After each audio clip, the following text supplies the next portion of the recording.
Ministre, et nous poursuivons notre période d'échange avec le porte-parole de l'opposition officielle en matière de formation professionnelle, d'éducation des adultes et d'alphabétisation, Monsieur le député de Saint-Jean. Merci, Monsieur le Président. Je voudrais entendre la ministre sur la question de la réforme en éducation des adultes. Elle devait être implantée en septembre 2008. Elle a été reportée d'un an. Il y a eu quelques reports. Je sais aussi qu'il y a, dans certains cas, une implantation facultative. Dans certaines commissions scolaires, c'est un peu au choix, puis les commissions peuvent l'implanter. Donc, j'aimerais savoir où en est l'implantation à travers le Québec. Est-ce que la ministre a un portrait des commissions scolaires qui ont fait le choix de l'implanter? Tantôt, la ministre en parlait notamment en matière d'alphabétisation, en disant qu'il y avait, avec la réforme, ça changeait le nombre d'inscriptions en alpha, parce que, donc ça a quand même un impact. Et aussi, on sait que de plus en plus, des inscriptions des étudiants qui étudient en éducation des adultes sont des jeunes qui, bientôt, ou dans certains cas actuellement, ont connu la réforme au secondaire et au primaire. Donc, pour faire un pont, pour pas qu'il soit complètement désorienté, mais aussi d'un autre côté, ça prend aussi de l'accompagnement pour les enseignants parce que c'est majeur, la réforme au niveau de l'éducation des adultes, parce que c'est pas toute la même matière, le même niveau dans la même classe.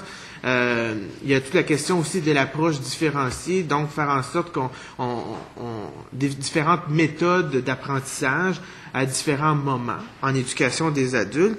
Donc, est-ce que la ministre a là un échéancier en termes d'implantation de la réforme, un portrait, et aussi par rapport à l'implantation facultative, une idée là, des écueils ou des réussites que les centres d'éducation des adultes qui l'ont implanté pour nous indiquer un peu vers où on devrait aller. Madame la ministre. Oui, je vais essayer d'être la plus transparente possible là, par rapport à la question posée sur l'implantation du renouveau pédagogique à l'éducation aux adultes. Peut-être je vais commencer très clairement en vous indiquant que j'ai pris la décision que pour la prochaine année, donc l'année 2011-2012, de nouveau, il y a la poursuite d'une implantation facultative du renouveau pédagogique. Je prends le temps de vous dire en toute transparence que certains, je le sais, là, certains partenaires du réseau auraient préféré que l'on confirme l'implantation définitive, je vais dire ça comme ça, là, obligatoire du renouveau. Et je ne veux pas donner l'impression qu'il y a des prises de décision qui sont seulement sur des bases personnelles comme ministre, mais je veux juste vous dire comment ça s'est passé, là. Moi, j'arrivais et je considère qu'au niveau de la formation générale des jeunes, avec, par exemple, les changements apportés au bulletin et l'année que j'ai décidé qu'on donnait un délai au niveau de l'implantation du bulletin, il y avait beaucoup, ça soulevait en fait, je dirais, des enjeux sur l'articulation entre les outils d'évaluation, le matériel disponible sur, par exemple, la progression des apprentissages, etc., etc. Là. Je ne sais pas si on me comprend bien, là, entre le programme du renouveau pédagogique, les outils disponibles sur la progression des apprentissages, ensuite le bulletin. Il y a eu du travail de fait pour en arriver à ce que chacune de ces étapes-là s'articule. Parce qu'on est quand même dans un contexte où on le dit clairement, on apporte des ajustements à ce qu'on appelait familièrement là, la réforme. Et compte tenu qu'on était dans un contexte d'ajustement au niveau de la formation générale des jeunes, lorsqu'on m'a proposé de dire est-ce que vous voulez confirmer ou pas l'implantation de la réforme du renouveau pédagogique au niveau de l'éducation aux adultes, j'ai estimé qu'il pouvait y avoir, je dirais, un petit peu du bruit sur la ligne, je vais dire ça comme ça, là, mais que ça m'amenait, en tout cas même moi, à prendre une autre bouchée qui était une bouchée importante dans un contexte où il y avait ce travail d'ajustement fait au niveau de l'éducation générale des jeunes. Et je me disais, profitons du travail fait au cours de l'année 2010-2011, le travail préparatoire à l'implantation du bulletin. Examinons le type de révision que ça nous demandait de faire dans les documents de support, là, les documents disponibles. Et je pense honnêtement que ce travail-là, qui est plus lié là, à l'évaluation, le bulletin, mais j'estimais vraiment que ce travail-là fait au cours de l'année 2010-2011 allait nous donner un meilleur éclairage pour être sûr que les éléments du renouveau pédagogique à amener de façon obligatoire à l'éducation des adultes seraient faits dans le bon contexte et avec les bons instruments. Parce que, je termine, vous n'êtes pas sans savoir que au niveau syndical, les positions sont différenciées, je vais dire ça ainsi. Donc, nous le savons que d'un point de vue syndical, il y a des gens qui militent pour plutôt je dirais, un abandon même du renouveau pédagogique. Et, enfin, je ne vais pas mettre des mots dans leur bouche, là, mais c'est perçu comme ça, en tout cas, là, puis ils feront les nuances qui sont nécessaires, mais c'est perçu comme des gens qui demandent, en tout cas, une révision en grande profondeur. Mais il y en a d'autres qui se sentent peut-être plus à l'aise, mais lorsqu'ils sont plutôt en accord, ils mettent quand même des conditions, et c'est des conditions importantes. Donc, notamment, le fait que le matériel pédagogique soit disponible, et je pense que là-dedans, il demande également, par exemple, que les programmes soient quand même un peu plus centrés sur les connaissances. Et ces éléments-là, moi, à mon arrivée, là, à l'automne dernier, j'étais pas en mesure d'avoir, en tout cas moi, là, de porter un jugement définitif si tout était prêt selon les attentes par rapport à l'éducation aux adultes. Donc, j'ai choisi là, de confirmer que l'implantation demeurerait facultative pour l'année prochaine et on profitera des travaux de 2011 pour prendre une meilleure décision encore l'année suivante. Je sais que vous aviez des questions sur le niveau d'implantation. J'ai une question. Ouais, c'est okay. Ça. Ben, c'est le nombre. Est-ce que vous avez une idée du nombre de centres de commissions scolaires qui se sont prévalus de l'implantation facultative? Est-ce que vous me donnez quelques...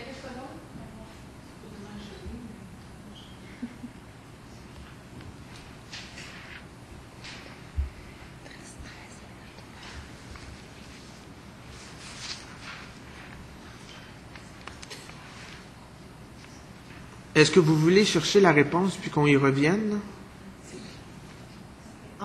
On m'indique ici, là, et je répète, là, c'est un petit peu gênant pour une ministre, mais c'est comme ça des fois, là, je suis un petit peu un perroquet, mais ça va, je m'assume. Vous me dites que c'est 85% des cours pour le premier cycle. 85% des cours. Pour le premier cycle. Pour le premier cycle. OK. Parfait.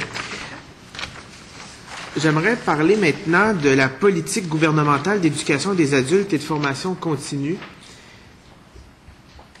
Est-ce que ça va? Oui? OK. Excusez-moi, c'est parce que moi-même, je voulais juste qu'on précise exactement l'éducation des adultes, qu'est-ce qu'on appelait premier cycle. Oui. C'était ça ma propre question, là, Okay. parce que je voulais juste qu'on se comprenne bien quand on disait premier cycle et on m'indique que c'est pré-secondaire, secondaire 1-2. Juste pour qu'on se comprenne bien, donc au premier cycle. Ça équivaut à cela. Et on pense que c'est dans une majorité de commissions scolaires que c'est adapté. Okay. Alors, Monsieur le député de Saint-Jean, la parole est à vous. Bien, merci beaucoup, Monsieur le Président. Maintenant, j'aimerais parler de la politique gouvernementale d'éducation des adultes et de formation continue. J'ai pas beaucoup de temps, hein, donc je fais des petits blocs, là, vous allez me pardonner, mais je pense qu'à la sortie de cette période d'études des crédits, on va avoir quand même abordé plusieurs sujets fort importants. La politique gouvernementale, vous savez, Madame la ministre, a été présenté en 2002. Il y avait un plan d'action qui en découlait, un plan d'action 2002-2007 qui a été prolongé d'1 an. Par la suite, il y a eu des consultations qui ont été faites en 2007, en juin notamment, se sont terminées en octobre 2007. Et par la suite, il devait avoir une seconde consultation. Les gens du milieu, je veux pas, moi non plus, leur mettre des mots dans la bouche, là, mais disons qu'ils sont très critiques au niveau de l'attente de cette politique-là. Ils se questionnent beaucoup. Donc, est-ce que c'est toujours dans vos cartons de dévoiler un plan d'action découlant de cette politique-là? Est-ce que vous avez des idées à ce niveau-là? Parce qu'on parlait tantôt de l'alphabétisation. L'alphabétisation est un morceau important de cette politique-là. Là. J'en ai parlé dernièrement à l'Assemblée, mais 1,3 million des Québécois qui sont pas capables de lire ce qui est écrit en ce moment. Vous, je peux comprendre parce que est un peu éloigné de vous, là, puis il faudrait avoir une très bonne vue pour être capable de lire sur le carton, là. Je me créerais un optométriste en ce moment, là, puis vous faire passer un test. Mais il y a quand même 1,3 million Québécois qui ont de la difficulté à lire cette affiche à environ à 1 pied ou 2 de distance. Donc, cette politique-là est importante, le plan d'action aussi. Donc, est-ce que vous avez une idée quand le plan d'action va être dévoilé? Alors, Madame la ministre. Merci, Monsieur le Président. Juste vous indiquer que j'ai des partenaires syndicaux dont il est question, j'ai rencontré différents intervenants. Et je sais, là, je veux juste dire que j'ai entendu, j'ai compris qu'une prochaine étape dans cette politique d'éducation aux adultes est attendue. Peut-être juste prendre le temps de vous dire qu'au ministère, il y a une équipe, pas juste au ministère, mais pour l'élaboration du prochain plan d'action, il y a une équipe qui a été mise en place. Cette équipe est composée de Mme Pontbriand, donc sous-ministre adjointe, et également de Mme Marie-Renée Roy, de M. Bernard Matt, du ministère de l'Emploi et des Services sociaux. Mme Roy est bien au ministère de l'Emploi, sous-ministre adjointe, merci. Et M. Jean-Luc Trahan, qui est au niveau de la Commission des partenaires du marché du travail. Donc, le comité est formé. Ce qu'on m'indique, c'est qu'il y a eu des consultations, je dirais, préliminaires, de fait, pour pouvoir rédiger et proposer là, une autre politique, je dirais une nouvelle version de la politique d'éducation aux adultes. Et en termes d'échéancier, honnêtement, je ne suis pas capable de vous donner un échéancier vraiment précis, à part le fait que la rencontre du mois de juin les rencontres régionales qui se déroulent et la rencontre du mois de juin demeure un événement venant nous apporter un éclairage important, je dirais, par rapport à ce qui doit être intégré dans la prochaine version de la politique d'éducation aux adultes. Je disais, entre 2002 et 2011-2012, en 10 ans, la situation, elle a grandement changé au Québec. Elle a changé par rapport au nombre d'adultes qui sont en parcours de formation. Elle a changé parce que les crédits ont augmenté. Elle a changé parce que les besoins du marché du travail aussi, eux, on est vraiment, j'ai presque envie de dire, on est dans un autre monde quand on sait qu'on a 740 000 emplois à créer. Donc, je vous dirais honnêtement que sûrement que la rencontre du mois de juin va être une rencontre qui va alimenter ce comité de travail et qui va déterminer aussi le type de consultations plus formelles qui devront se dérouler au cours de l'année 2011 pour en arriver à cette nouvelle politique d'éducation aux adultes. Je prends aussi le temps de vous dire que samedi dernier, j'ai rencontré le mouvement québécois des adultes en formation et je prends juste le temps de vous dire, un peu comme je le disais tantôt, en toute transparence, que je suis consciente que lorsqu'on parle d'éducation aux adultes, il y a sûrement un élément qu'il faut accepter de nommer là, et de traiter, je dirais, visière levée, et de trouver les bonnes solutions. C'est toute la question de la collaboration entre le ministère de l'Emploi et des Services sociaux, notamment Emploi Québec, et le ministère de l'Éducation. Donc, c'est pas pour rien que le comité est formé avec des gens d'Emploi Québec, en fait du ministère de l'Emploi et avec la Commission des partenaires du marché du travail. Lorsque on rencontre sur le terrain les acteurs dans le domaine de la formation des adultes, lorsqu'on rencontre des étudiants, souvent, leurs attentes sont par rapport à ce qu'il y ait une meilleure articulation des programmes, des efforts entre Emploi Québec et le ministère de l'Éducation par rapport à l'éducation aux adultes. Donc, je voulais juste prendre le temps de dire que cette rencontre-là que j'ai faite samedi dernier est une rencontre aussi qui m'a apporté un éclairage important parce qu'effectivement, je reconnais qu'il y a sûrement qu'une prochaine politique des adultes doit encore plus mettre en lumière la nécessaire collaboration entre Emploi Québec et le ministère de l'Éducation. Monsieur le député de Saint-Jean. J'aimerais juste très rapidement, là, est-ce qu'on parle d'une nouvelle politique ou d'un nouveau plan d'action? Non, vous avez raison, c'est un nouveau plan d'action. OK. Je voulais juste... Oui, vous avez raison. Mais okay, parfait. Je vous remercie, vous avez raison, c'est la... OK. Je comprends que les tournées la tournée régionale, la tournée des régions et la rencontre nationale qui aura lieu en juin va servir à alimenter le nouveau plan d'action de la politique. En vertu de l'accès à l'information, on avait obtenu une copie d'une version mai 2010 du plan d'action en matière d'éducation des adultes, formation continue 2010-2015. Donc, il y avait déjà une bonne base de travail de fait au sein de votre ministère. C'est parce qu'il y a beaucoup de groupes, puis vous devez peut-être le savoir, Madame la ministre, mais il y a beaucoup de groupes qui se questionnent et qui ont peur de...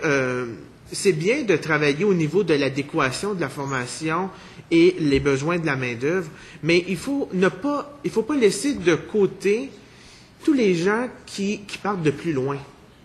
Donc, l'éducation populaire, l'alphabétisation, souvent ces gens-là, ce n'est pas que pour répondre à des besoins d'employabilité à court terme, mais de se remettre, je dirais, dans la société, au cœur de l'action. Donc, je trouve ça correct, ce que vous me dites par rapport à la tournée, mais il ne faut pas oublier ces gens-là d'autre part. Donc, c'est important, je pense, de le rappeler aujourd'hui. Je pense que vous en êtes conscient, mais de le rappeler, on pourrait dire, une allégorie avec une publicité du lait. Là, donc, le dire, c'est bien, mais de le rappeler, c'est mieux. Vraiment, Monsieur le Président, je veux juste dire, là, ça va être simple. Je pourrais reprendre les propos du député et les faire miens. J'en avais parlé un peu plus tôt, en fait, là, lorsqu'on a parlé d'alphabétisation et tout ça, en disant que souvent, il y avait des personnes, effectivement, notamment avec des problématiques psychosociales, où on dit souvent qu'elles partent de plus loin, un peu plus éloignées du marché du travail. Et j'ai même rappelé que dans les discussions avec le gouvernement fédéral, c'est exactement cet enjeu-là aussi dont il est question, là. Vous vous souvenez quand je vous ai parlé des discussions avec le gouvernement fédéral.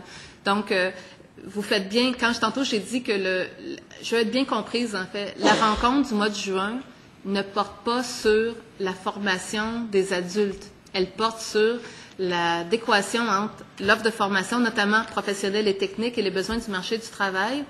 Mais il y a une réalité qui fait en sorte que quand même, lorsqu'ensuite, ce serait à l'évidence même, lorsqu'on veut rédiger un nouveau plan d'action à l'éducation des adultes, on doit tenir compte du contexte économique et du contexte du marché du travail. C'est plus ça que j'ai voulu dire, et je voudrais pas qu'on se méprenne sur les processus mis en place. Mais je voulais juste dire, la rencontre du mois de juin va quand même être une source d'éléments à tenir compte dans le futur plan d'action. Une dernière question, parce que je crois que mon bloc est terminé très rapidement, dans peu de temps. J'aimerais savoir si le budget de promotion de la ligne Info Alpha, qu'est-ce qui arrive avec ce budget de promotion, parce que c'est quand même assez important. On parlait beaucoup d'alphabétisation tantôt, puis dans la politique d'éducation des adultes aussi, là. Et c'est un besoin criant, parce que souvent, ces gens-là ont de la difficulté dans toutes les boîtes vocales, dans toute la paperasse, donc d'avoir cette ligne-là qui les accompagne, puis qui fait même le pont entre la ligne Info Alpha, quand les gens appellent là, et font la transition téléphonique, là, même les accompagne en conférence téléphonique jusqu'au bon service à la bonne personne. Donc, est-ce que la ministre peut nous parler de où en est rendu ce budget? Je veux juste prendre le temps de vous dire que je sais que c'est un service important. Il y a Info Alpha et il y a aussi une autre ligne avec Info Apprendre. Et je veux juste voir en termes de crédit exact, là, je vais vous donner quelques secondes. On va être en mesure sûrement de vous trouver l'information.